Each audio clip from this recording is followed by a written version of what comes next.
deer country, the bush. It covers 500,000 acres with some of the most majestic scenery in the world. Because there are no roads invading this scenic wonderland, and because of its size and dense growth, the bush is practically inaccessible on foot.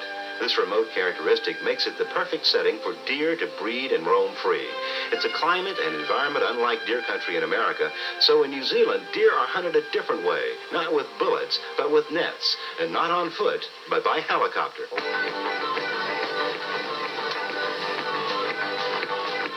Initially it was just shooting deer, straight search and destroy missions. Now we're catching, they're all caught alive for deer farms and zoos and parks.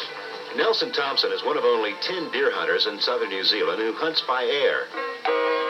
Nelson's partner and shooter is Dane Paul. While Nelson pilots the chopper, it's Dane who will be leaning out the side and firing the net over the fleeing deer.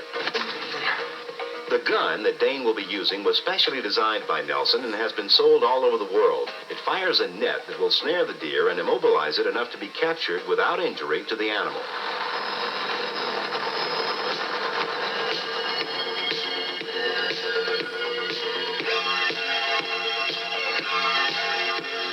Yeah, it's quite dangerous. There's a big risk there. You're flying over rough country all the time. If you have an engine failure or have some fault developing your machine, there's not that many places you can go to land safely.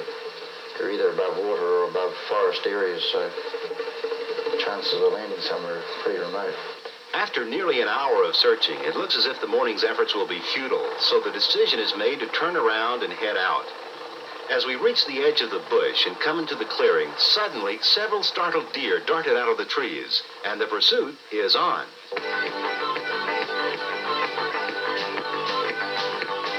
The maneuver requires precise skill from both pilot and shooter. Nelson must herd the deer in the correct direction, while at the same time avoiding getting too close to the trees. Dane must be careful not to fire the gun at the wrong moment.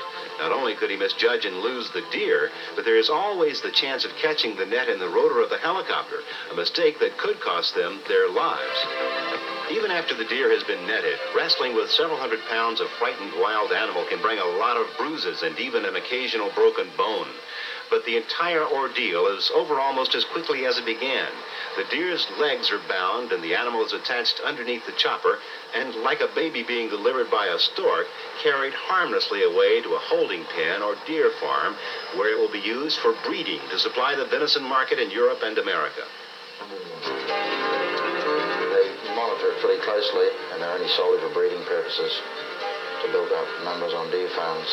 Live capture and breeding on deer farms is the most humane and environmentally sound method of controlling the deer population. So as long as there are deer to hunt, Nelson and Dane will be there, skimming the treetops in one of the most exciting jobs in the world, in one of the most beautiful countries on earth. Who says you can't